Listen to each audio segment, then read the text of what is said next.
Hello everybody, it's that college football guy here in another video. Time to start with the conference previews. It's time, actually predictions. We're talking with the AAC, the first in the group of five we're going to do. Okay, this is going to be a little bit different here for these. Like last year I kind of motored through them a little bit and got them done pretty quick. We're going to do a little bit of detail. Mainly I'm doing this based on subscriber schools. You're a subscriber school, I'm going to give a little bit of detail about your school. We'll kind of graze over the other ones here. And we'll do these in alphabetical order in the conference. So, yeah. Are we ready for this? The Charlotte 49ers. They didn't exactly have a great season last season. Coming from Conference USA. Coming up from now, they're one of the newcomers of the AAC thanks to the losses of Cincinnati, Houston, and UCF to the Big 12. It's not going to be a good year for them. Week 1, they have a South Carolina State. They get the win against the FCS opponent. Then they go on the road at Maryland. Yeah, that's an L. Home against Georgia State. They get the dub. And that's it for the wins, folks. At Florida, loss. At SMU, loss. Then they get a bye. Home against Navy, loss. At East Carolina, lost. Home against Florida Atlantic, FAU, loss. At Tulsa, loss. Home against Memphis, loss. Home against Rice, loss. Finish on the road. Finish the season at UCF, loss. Finish the season 2-10, 0-8 in conference. Yikes. Next up, we got East Carolina Subscriber School.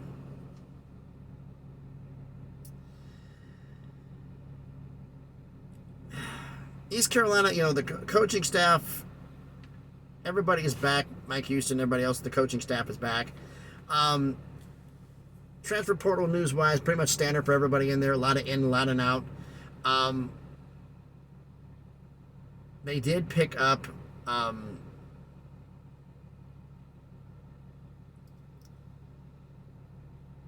should say offense. Let's do offensive first. Can Rajay Harris, he tore his ACL. He's going to have to step in as the starting running back. Can he actually do that? And Garcia, who's the sophomore quarterback, can he step up and become the new starter and actually do something good there? Defensively, there's going to be a little bit of issues. Jalen Johnson comes in from Georgia. That's going to be a big addition. So what is East Carolina going to do this season? Well, they start off the season on the road at the Big House in Michigan. Unfortunately, yeah, that's an L for you. Home against Marshall, that's a win.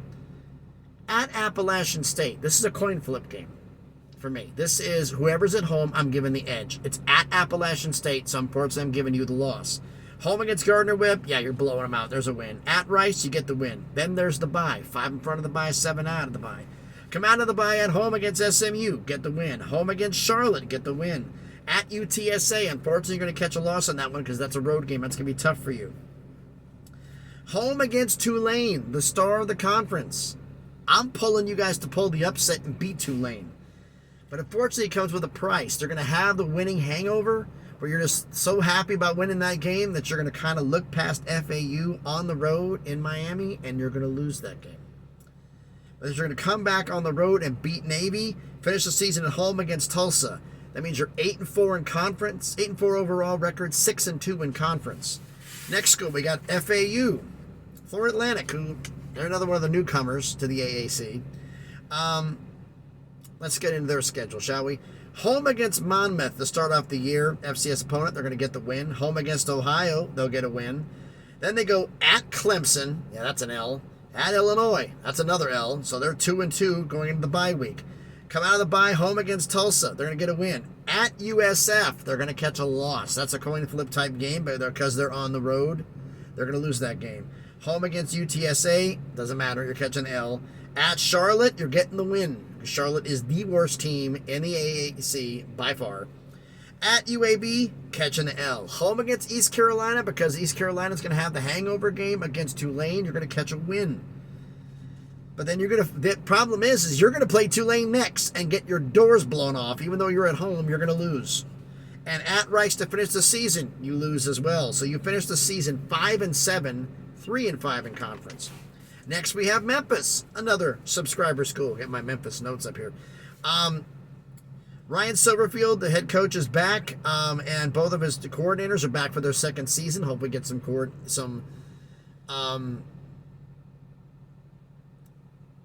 consistency there in the coaching staff. Seth Hennigan, the starting quarterback, the junior, is back.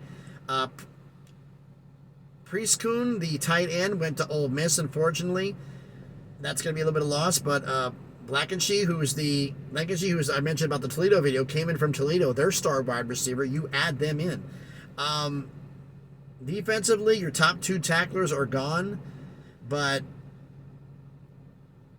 what can you do to make up for those guys? Can the defense step up? So, here's Memphis' season to start off. All right. Home against Bethune-Cookman. Yep, they're going to get the win. At Arkansas State, going to get the win. Home against Navy, get the win. Neutral site game against Missouri in St. Louis. Unfortunately, you're going to lose that one. You have a home game against Boise State. Even though Boise's traveling all the way across the country, and normally I would give you guys the lead, but the problem is that Boise's got a lot of players coming back. More than you do. And I'm picking Boise to pull the upset and beat you guys at home. It would be an upset, but I'm picking them to upset to beat you guys at home. Then you guys get a bye. Come out of the bye at home against Tulane. You're going to lose a close game to Tulane. I don't think it's going to be more than 10 points. Come out of the bye at UAB. I called this a coin flip game against UAB. And unfortunately, you're going to lose this one on the road in Birmingham. But this is where it gets good. I mean, right now you are 3-4. Not anymore. At North Texas, you're going to pick the dub up. Even though it's on there. Home against USF, you're going to get the win. At Charlotte, blow them out. Going to get the win. Home against SMU, going to be a hard-fought game, and you're going to get the win. And then at Temple, that'll be a little bit tougher than we think, but you're going to get the win. That finishes you on a 5-game winning streak. You're going to finish 8-4, 6-2 in conference. Now we get to Navy. The ever dangerous Navy midshipmen with that triple option offense, which is a pain in the butt. How do they do their year? Well, they start off week 0 in Dublin against Notre Dame and lose. They get a bye week afterwards, recover. Then they come back home against Wagner, get the win. On the road at Memphis, yeah, catch that L. Home against USF, they're actually going to get the win. I called that a coin flip game because they're at home, because USF's going to surprise some people this year, but not enough. Home against North Texas, another coin flip game, going to get the win because they're at home. There's no reason they get that one. At Charlotte, it doesn't matter where you're at, they're getting the dub. Home against Air Force. This is the one thing. Air Force has had Navy's number. I think it's the Commander's Trophy between Army, Navy, and Air Force. Air Force won it last year.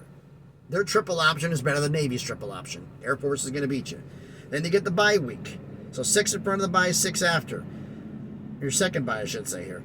At Temple. On the road. You're going to lose, Navy. Sorry. Home against UAB. Coin flip game. You're at home versus Navy, so you're going to get the win there. Home against East Carolina. Doesn't matter. East Carolina's better than you, Navy. You catch the loss. At SMU. Catching the loss. Another bye week because it's basically the equivalent of week 16, the Army-Navy game in Foxborough. You're losing that one too to finish 5-7, 4-4 in conference. North Texas, another subscriber school, was an absolute dumpster fire of a season last year. Seth Luttrell was fired as head coach. Now he decided to become an offensive analyst for Oklahoma, working for Brent Venables.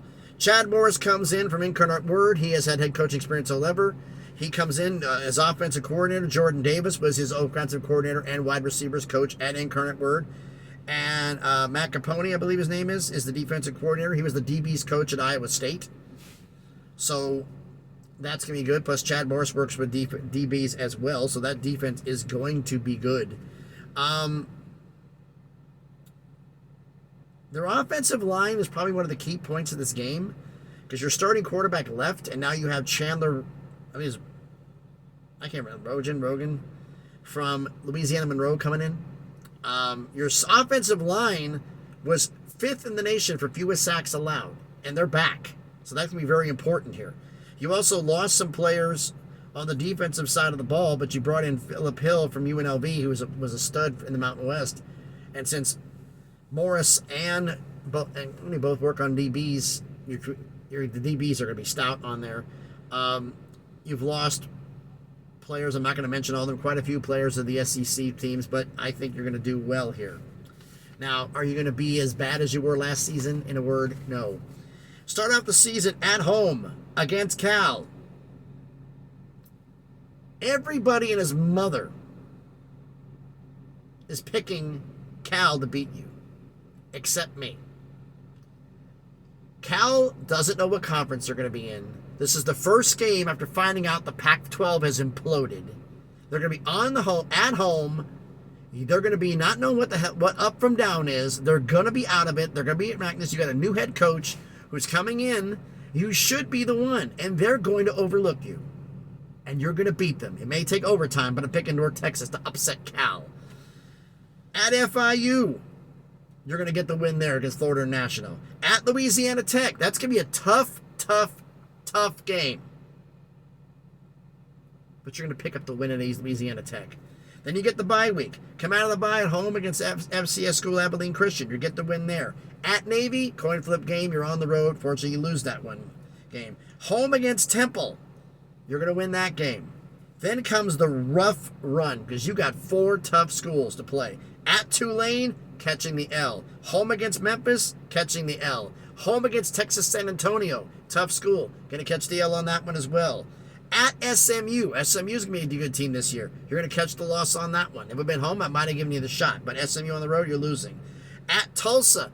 This is the game I thought this is the one I was the hardest one to pick at. Could you beat them? But I realized with this many games after the bye, you're going to be beat up. You only have 3 in front of the bye, 9 after. This is week 12. 8 games of the 9 in a row you play. You're going to be beat up. And I think on the road at Tulsa, you're going to lose, unfortunately. But you're going to come back at home and surprise some people and beat UAB at home, coin flip game, to finish the season at 6-6, going bowling, 2-6 in conference. Now, the Rice Owls. How are they going to do? Well, Rice, okay, starts off at Texas. Yeah, you're catching the L. Home against Houston, catching the L. Home against Texas Southern, you're getting a win. At USF, you're going to pull off a good win there. Home against East Carolina, not going to matter. You're going to catch a loss. Home against UConn, you're going to get a win there. Then you get the bye. At Tulsa, is the school I told you about them. You're going to catch the loss. Home against Tulane, not mattering. You're losing anyway. Home against SMU, you're catching a loss. At UTSA, catching a loss. At Charlotte, you're getting a win. And home against FAU to finish the year, you're getting a win to finish 5-7, 3-5 in conference. Now, next up on the list, we have SMU, the school I said is going to surprise some people. Forget about the ACC garbage. They're going to surprise some people. Here I mean, home against Louisiana Tech, coin flip game, they win that game. At Oklahoma, not going to matter. You're catching the L. Home against Prairie View A&M, you're getting the win. At TCU, not mattering. You're going to catch the loss. Home against Charlotte, you got the win. Then your bye week. 5 in front, 7 after. You're on the road at East Carolina. I said it's coin flip, you're on the road. You're catching that loss. At Temple, you're going to get the win. Home against Tulsa, you're going to get the win. At Rice, you're going to get the win. Home against North Texas, coin flip game, but you're at home. You get the win. At Memphis, you're catching the loss. Already mentioned that game. And home against Navy, you're going to get the win. To finish 8-4 for SMU. 6-2 in conference. Now, another subscriber school. Make my notes here. Temple. Stan Drayton in his second season as head coach there, trying to get a new staff there. They had hired a new defensive coordinator, Everett Withers, who was the former DC at FIU in 2021, took the year off last season. You do have a young stud little quarterback there that people don't know about. The name E.J. Warner. Last name ring a bell? Yeah, it's Kurt Warner's kid. Last year, as a freshman, skin and bones, 3,000 yards passing, 18 touchdowns, 12 INTs. This season, what can you do? You got Dante Wright coming in from Colorado State, which is going to be a help for you, but one of your star defensive ends, Warner, he went to Wisconsin. How is that going to hold for Temple? Defensively, it's a work in progress, so let's see what happens this year. And unfortunately for you, because you're still building with a new head coach, it's not going to be good. Home against Akron, you're going to get the win. At Rutgers, unfortunately, you're going to catch a loss. Home against Norfolk State, catch a win. Here comes a tough run for Temple. Home against Miami. Yeah, that Miami. Loss. At Tulsa. Loss. Unfortunately, it's a coin flip game. On the road, you would have had it. Home against UTSA, that's a loss. At North Texas, coin flip game, that's a loss. Actually, not a coin flip game with North Texas. North Texas is better than you are. Home against SMU, that's a loss. Then you get the bye. 5 straight L's. You're 1-6. Excuse me, 2-6. My apologies. Come out of the bye. Home against Navy. Big, big win. You're going to get the win there. At USF, unfortunately, it's going to be a loss for you. At UAB is a loss. And finish the season at home against Memphis, that's another loss. To finish the season 3-9, 1-7 in conference. Tulane, the defending, my notes here, conference champs. Unfortunately for everybody there, Willie Fritz's staff is back. He's back. He has a new defensive coordinator. Chris Hampton left to become the co-OC at Oregon. Shaw Ward is from Troy. He's taken over the job.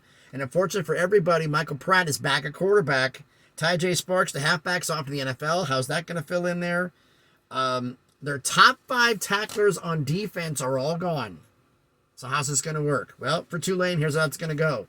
Home against South Alabama, they're going to get the win. Home against Ole Miss, don't matter, you're catching the L. At Southern Miss, going to get a win. Home against Nicholls State, going to get the win. Home against UAB, they're going to get the win. Then they get a bye. At Memphis, they're going to get the win. Home against North Texas, they're going to get the win. At Rice, they're going to get the win. At East Carolina, they're going to fall asleep and lose. Home against Tulsa, they get a win. At FAU, they get a win. And the regular season finale against UTSA at home, coin flip game. You're going to win it at home to finish 10-2, 7-1 in conference. Now we're talking about Tulsa. Is going to team surprise some people like SMU? Is it be at that level? Not really. Home against Arkansas Pine Bluff, they're going to get the win. At Washington, doesn't matter. You're losing that game. Home against Oklahoma, please. You're going to lose that game. At Northern Illinois, you're going to get a win. Home against Temple, you're going to get a win. At FAU, you're going to fall asleep on that one. You're going to overlook FAU going into the bye, and that's going to cost you. You're going to lose. You're going to get the bye week. 6 in front of the bye, 6 after. Come out of the bay at home against Rice, get a big win. At SMU, that's a loss. Home against Charlotte, you get the win. At Tulane, big loss. Home against North Texas, there's a coin flip game, but you're at home, so I gave you the win. But at East Carolina, yeah, you lose.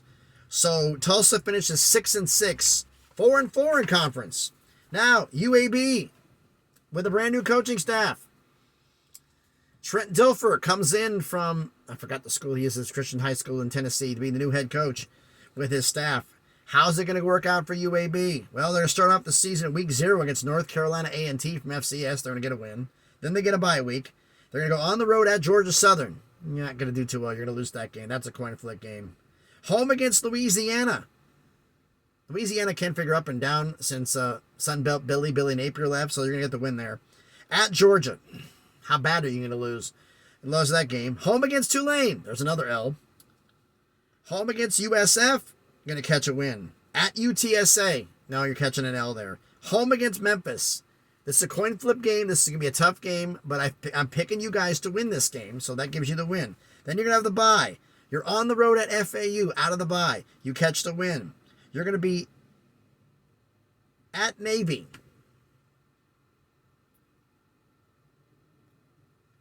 Coach Dilfer's never faced a triple option offense. And I don't think he's going to know what to do. And I think you're going to catch the L against Navy. Home against Temple, you get the win. At North Texas. North Texas is a great team, but they're at home. You get the coin flip game. You get the loss to finish 6-6. 4-4 in conference. Subscriber school, USF. I'm going to try to cook this in here. This is Jeff Scott got fired after going 4-26 during his tenure. New head coach, Alex Golish, the former offensive coordinator from Tennessee, followed Josh Heupel from UCF to Tennessee, where he was OC there. Brings in Iowa State's passing game coordinator to be his OC. Well, Golish is going to be the plan the plays anyways. What does it matter? And Todd Orlando, who is the former DC at FAU, coming in. A lot of players left because of a new head coach coming in and with a new OC. But the fact is it's going to be there. Jerry Bohannon, 6-year super senior, is back. There's a lot of wide receivers that are new. A lot of players new on the defense. This is a work in progress at USF, but the receivers are going to get your numbers in a Tennessee offense. So here we go. How are we going to do this? All right. At Western Kentucky to start the year, catch the L. Home against Florida A&M, well, you're going to get a win there. Then home against Alabama, don't matter. Catch the L. How you pull that one off, I don't know. Home against Rice, you got a loss. At Navy, there's a loss. At UAB, that's a loss. Home against FAU, coin flip, you get the win. At UConn, that's going to be a loss. Bye game, bye week, 8 in front of the bye, 4 after. Come out of the bye. At Memphis, yep, that's a loss. Home against Temple, that's a win. At Tulsa, coin flip, you're going to lose that one. But home against Charlotte to get a win to finish the year at 4-8. 3-5 in conference. A lot better than the 1-11 you had. Now, UTSA, newcomer, champions of Conference USA. How are they going to do in this conference? Well, they start the season at Houston. That's a loss. Home against Texas State, they get a win. Home against Army, they're going to get a win. At Tennessee, sorry boys, you're getting beat up. You're going to lose that game. Then they get the bye. 4 out of the front of the bye, 8 after. At Temple, they get the win. Home against UAB, they get the win. At FAU, they get the win. Home against East Carolina, they're going to get the win. At North Texas, they're going to get the win. Home against Rice, they get the win. Home against USF, they get the win. At Tulane, coin flip game, they lose to finish 9-3, 8-1 in conference. Scratch my nose here. It's going to be 7-1 in conference. My bad. Now, Tulane was also 7-1 in conference. Conference record determines who's best. There are no divisions in the AAC. So bottom to up. Charlotte, 2-10, 0-8 in conference. Temple, 3-9, 1-7 in conference. North Texas, 6-6, 2-6 in conference. FAU, 5-7, 3-5 in conference. USF, 4-8, 3-5 in conference. Why is SF ahead of FAU? Because they beat FAU. Rice, 5-7, 3-5 in conference. UAB, 6-6, 4-4 in conference. Tulsa, 6-6, 4-4 in conference. Navy, 5-7, 4-4 in conference. SMU, 8-4, 6-2 in conference. Memphis, 8-4, 6-2 in conference. East Carolina, 8-4, 6-2 in conference. Which leaves the 2 teams battling for the AAC Championship, 9-3 UTSA, 7-1 in conference versus 10-2 Tulane, 7-1 in conference at Tulane. This will be at the best team's home stadium, and I'm picking Tulane to beat Texas San Antonio to win the AAC. Tell me what you think about this long damn video. I'm sorry on this one. They're going to be close to 25 minutes. I'm going to bust through these a little bit faster from now on. But this is what it's going to be for these videos. They're a little bit longer. But tell me what you think down in the comments. So thanks everybody for watching this video. I'm here in Lynchburg, Tennessee at Jack Daniels. Waiting to get Actually, I hooked up to a trailer right now. I'm waiting to go. So to head on in. So thanks everybody for watching the video. If you haven't done already, please smash the like button, hit the thumbs up. It helps the algorithm, helps this video be seen by more people. Comment on the video. My AAC fans, going through the schools, we're talking about East Carolina, Memphis, North Texas, Temple, USF. Let me know what you think about this in the comments. Do you agree or disagree? I'm willing to bet you're probably going to disagree with my predictions. I'm willing to bet on that. And tell me what you think about this. And everybody, let me know what you think about this. And if you haven't done it already, please subscribe to the channel. On the way to 500 subscribers. Slowly but surely on the way to 1,000 so we can make some things happen. Thanks everybody for watching. As soon as I get this video done, I'm hitting the upload on the cell phone. Let's see how long it takes. This might take till Saturday to get uploaded. Who knows? But I got to be going home soon so I can use the Wi-Fi at home. Keep cranking out conference schedule videos, conference prediction videos. They are going to be crazy. All right. So thanks everybody for watching. Have a great Friday. Be safe and please be good to each other.